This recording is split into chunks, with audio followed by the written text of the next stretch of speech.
Welcome to the Asshole Book Club. Got 2 more Reddit stories for you, hot off the presses. And yeah, that's about it for my intro. I'll just go straight off the top. Whatever. Am I the asshole for refusing to pay for my friend's dinner after he changed his order last minute? I mean, did you offer to pay? Did he originally go with the chicken and then switch up for lobster? Alright. I, 27, invited my friend, 28, to dinner at a nicer restaurant last weekend. We were both in the mood for something a little more upscale, but I still wanted to keep it relatively affordable. Well, those two things don't really go together, do they? Fancy pants restaurant doesn't really mean affordable. It means you're going to pay $30 for like 5 bites of food. If that, you might end up paying more. I don't know. I don't go to fancy restaurants. I want a gigantic heap of food on my plate. We talked about it beforehand, and I suggested a couple of places that weren't too pricey, and my friends seemed to be on board. When we got there, we ordered dishes that were reasonably priced. I was planning to pay for the meal since I had extra cash, and I thought it would be a nice thing to do. Nothing crazy, just a chill dinner. When the waiter came, my friend ordered a mid-range entree, but then, when the waiter came back for drinks, he suddenly asked for a really expensive cocktail. Way more than I was getting. After the waiter left, he also added an appetizer that was even pricier than the drink. I started feeling uncomfortable because the total was quickly adding up to way more than I'd expected. It was way over what we had talked about. When the bill came, I mentioned to my friend that it was more than I had planned, and he just shrugged and said, "You said you'd pay, though." At that point, I felt kind of stuck, but I didn't think it was fair for me to cover the whole thing when he changed his order so much, so I told him I wasn't paying for everything and that he should cover his own meal. He got upset, saying I was breaking my word and making him look bad in front of the waiter. He ended up paying for his portion, but things were super awkward and now he's acting distant. Am I the asshole for refusing to pay for his part of the dinner after he changed his order? I feel like I was being reasonable, but now I'm wondering if I handled it wrong. No. It's a classic case of someone trying to take advantage of you. He had the money in his pocket to pay for his food, A. B, he heard you were paying for it and immediately decided to frickin' get all the expensive stuff that he wouldn't normally buy for himself, I bet. But because you were paying for it, he'd go, "Oh, well, I might as well." Your friend's an asshole, and don't go to dinner with him. Alright. The top comment says, "Not the asshole. The rule I was raised with is that you don't order a dish more expensive than the host's dish. He should have covered the drink and app himself." Also, fair point, but also, how expensive was that cocktail? You said it was a really expensive cocktail? Like, how expensive are we talking here? I don't go to fancy restaurants, but it can't be that much. It's just like some juice and booze in a freaking glass, right? Anyway, yeah, that's not a cool thing to do.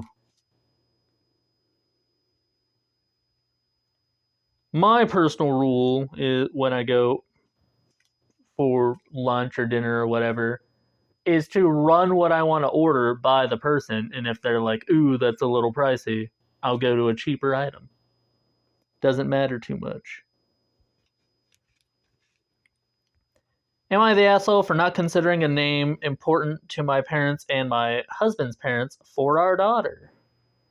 Is it Elizabeth? Because I've already covered this.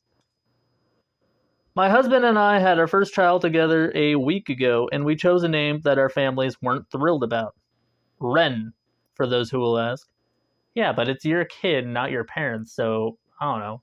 Tell him to go suck an egg. Is that still a saying? Do people still say that? Also, Ren's a good name. I like it. They didn't say anything, but I know neither sides loved nature-themed names. Okay.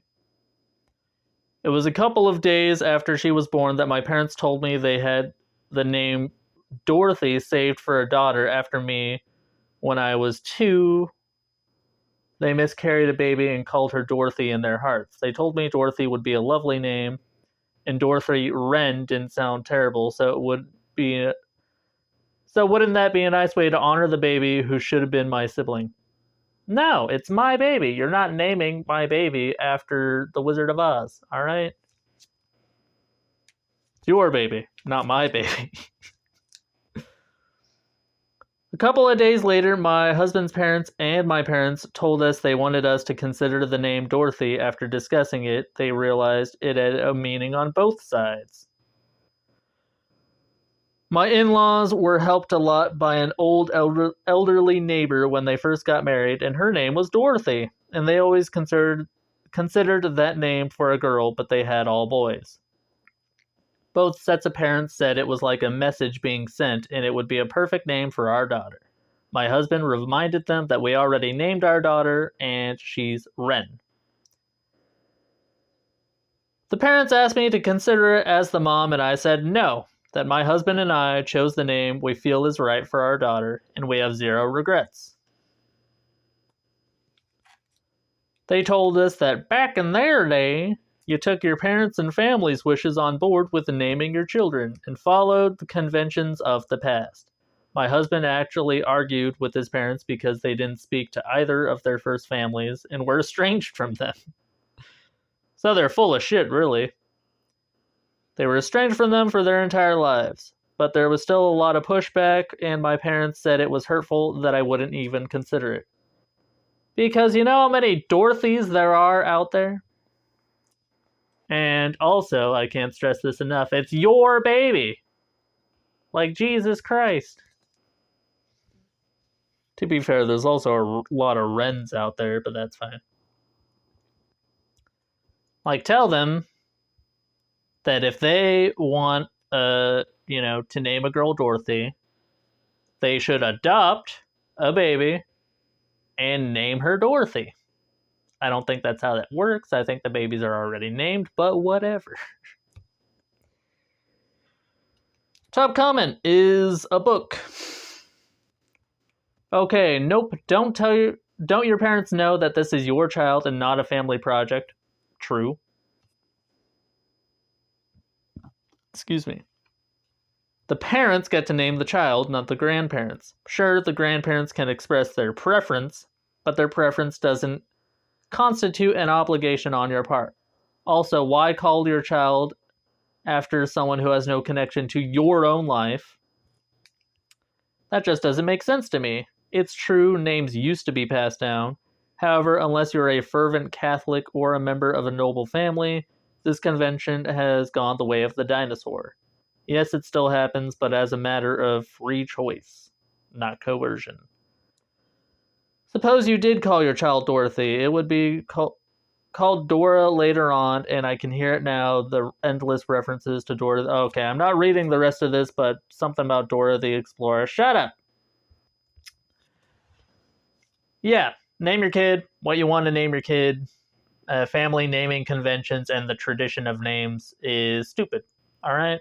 Do you think I would want to be the 5th George in my family? It's bad enough that my first name means Little Jeremy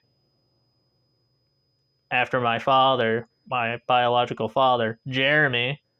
What a creative fucking name. My middle name's Steven. Guess what his middle name was? Steven.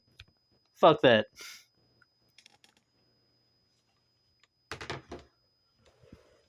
Ugh. All right. Let me know what you thought of these in the comments down below. Are they the assholes? Are they not the assholes? I don't know. I already decided, but you can decide for yourself. And then, well, if you disagree with me, I don't know. Then nothing, really. I don't know where I was going with that. Ugh. Nothing else to say, really. Like, subscribe. Have a good day. Treat yourself. Go out to eat with someone and make them pay for their half. I don't know. See you later.